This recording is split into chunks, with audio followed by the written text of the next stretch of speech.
Sourav, Sourav please আমাকে পিপুলতলা নিয়ে চলো, আমরা সবাই যাব, তারপর যা হয় হবে। আমি আর পারবো না ঋষিকে হারাতে, প্লিজ নিয়ে চলো আমাকে।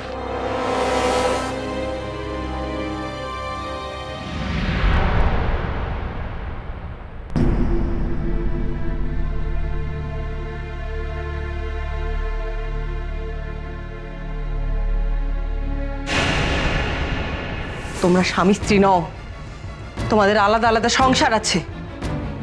এই অবস্থায় আমার ঋষিকে আমার কাছে ফিরিয়ে নিতে আমার এতটুকু অসুবিধা হবে না। দিদিভাই তো ঠিকই বলেছে, কোন অধিকারে কুট্টুকে আমাদের সঙ্গে রাখবো বলো? আচ্ছা ঠিক আছে, এই সমস্ত বিষয় নিয়ে এখন আলোচনা করতে হবে না, আপনি চলুন দাদা। সব তোমার দোষ জানো তো, সবটা তোমার দোষ। দুম করে ছেলেটাকে অ্যাডপশনের জন্য দিয়ে দিলে, তারপর দুম করে ডিভোর্স ফাইল করলে। এসব এসব না হলে না আজ আমাকে এই কথাগুলো শুনতেই হতো না। হাঁ করে দেখছেন কি? গাড়িটা চালান না।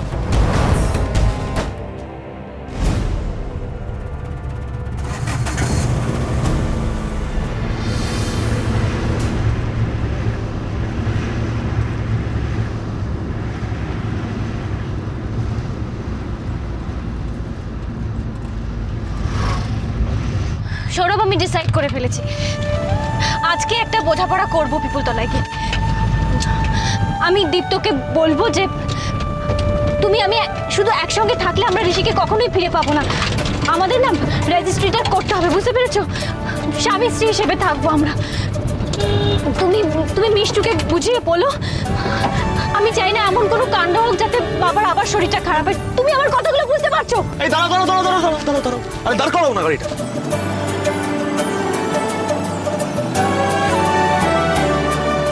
তুমি যাও, একটু 5 মিনিটের জন্য বাইরে যাও, আমি ডেকে নেবো তোমাকে, যাও। আরে আমাদের দেরি হয়ে যাচ্ছে সৌরভ। রওনা দেবো, রওনা দেবো। তার আগে যেটা বললে সেটাকে একটু হজম করে নিয়ে আমি। তুমি কিন্তু ইচ্ছে আর ঋষির সামনেই বললে যে আমাদের আবার রেজিস্ট্রি করতে হবে, আমরা আবার একসঙ্গে থাকবো ফ্যামিলির মতন। আমি শুনলাম তো সেটাই। সৌরভ, তোমার লজ্জা করছে না উচ্ছ্বাসিত এই প্রশ্নগুলো এখন করছো আমাকে? এই সব কিছু তোমার দায়ী কে বলো?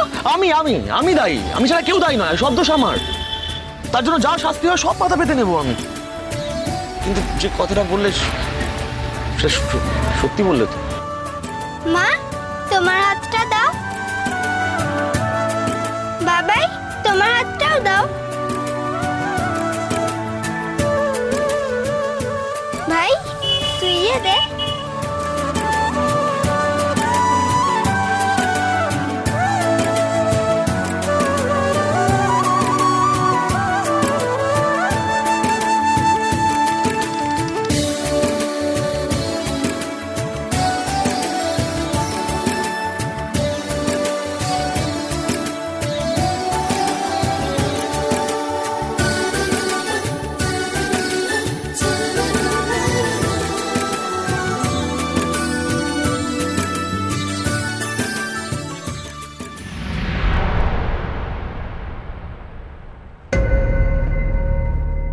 বাঁচার কি কোনো আশাই নেই ডাক্তারবাবু? না মিস্টার চৌধুরী, নারায়ণদার যার 1 মাস মতো আয়ু আছে তো আমি আগেই বলেছিলাম, তাও তো বেশ কিছুদিন হলো। আমি যদি স্যারকে বিদেশে নিয়ে যাই, মানে আমি কয়েকটা জায়গায় কথা বলেছি। চেষ্টা করে দেখতে তো কোনো ক্ষতি নেই, তবে এখানে আর কিছু করা সম্ভব নয়। আপনাদের যাদের যাদের ডাকার আছে আপনারা ডেকে নিন। বাবার কি হয়েছে? এরকম অবস্থা হলো কি করে? অনেকদিন থেকেই তো খারাপ অবস্থা চলছিল, হয়তো কোনো কারণে একটু বেশি উত্তেজিত হয়ে পড়েছিলেন। আমি একবার বাবার কাছে যাব প্লিজ। সবকিছু আমার জন্য হয়েছে, সব আমার জন্য হয়েছে। স্যারকে ঘুমের ওষুধ দেওয়া হয়েছে, না গেলেই ভালো। আলো, তুমি একবার নারায়ণদার কাছে যাও, উনি তোমাকেই ডাকছিলেন, তবে একা যাও। যাও মা, যাও, তাড়াতাড়ি যাও। ও দীপু, কয়েকটা ওষুধ কিনতে হবে যে। এখানে এসে কেন আবার তোমাকে হারিয়ে ফেলছি আমরা আলো? কোনো অপরাধ বোধে ভুগে নিজেকে আবার পাল্টে ফেলো না, প্লিজ না।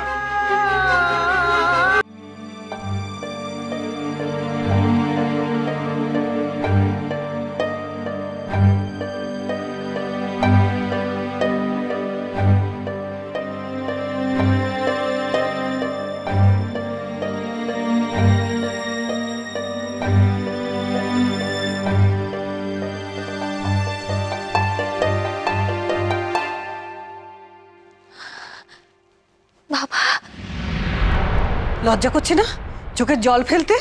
দেখো দাদার কি সর্বনাশ করেছো, দেখো। কতবার দাদাকে বলেছিলাম, দাদা দুধ কলা দিয়ে কালসাপ পুষো না, সে আমার কথাটাই তো সত্যি হলো। স্বর্ণ, তুই আর মিষ্টু একটু বাইরে যা, বাইরে যা। হ্যাঁ, এখন এই নকল মেয়েকে নিয়ে তো তোমার আধিক্যতা হবে। মিষ্টুটার যে সর্বনাশ করলো সেদিকে তো হুঁশই নেই।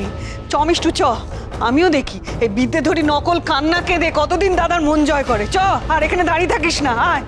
খালি খালি খালি খালি খালি আয়, চলে আয় তো, আয়।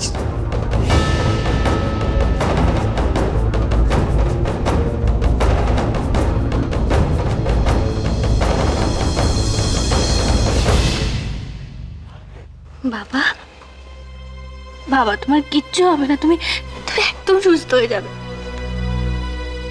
ঠাকুর এত বড় শাস্তি আমাকে দেবেন না, তুমি একদম ঠিক হয়ে যাবে বাবা, কিচ্ছু হবে না তোমার বাবা। আলো মা, আমার আমার কয়েকটা কথা তোকে রাখতে হবে মা। দেখ মা, দীপ্ত ফিরে এসেছে আনন্দকে সঙ্গে নিয়ে। আনন্দ কে জানিস?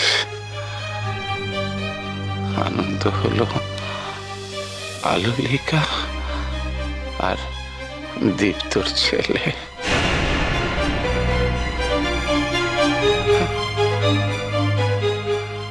আলো মা, আনন্দর দায়িত্ব তোকে নিতে হবে,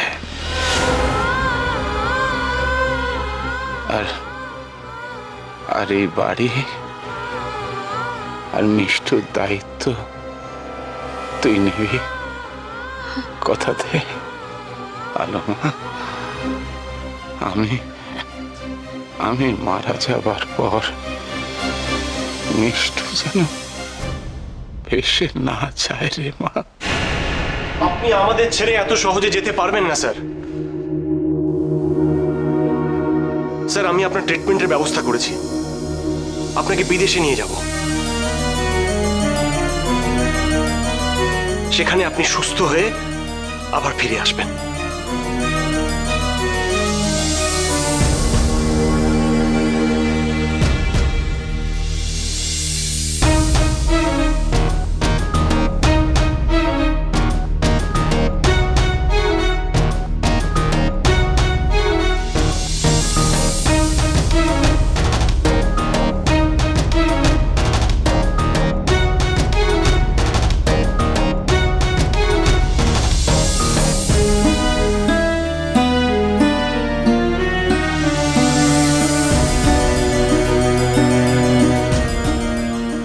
কথা হলো দীপ্তর সঙ্গে। কি নিয়ে? আমাদের ফিউচার নিয়ে। সৌরভ, এখন বাবাকে নিয়ে সবাই খুব ব্যস্ত হয়ে পড়েছে, এর মধ্যে আমি কি করে আমাদের ভবিষ্যতের কথাটা বাবাকে বলি বলো তো? তার মানে তুমি দীপ্তকে আমাদের সিদ্ধান্তের ব্যাপারে বলতে পারছো না? আমি বলে দিয়েছি মিষ্টুকে। কি?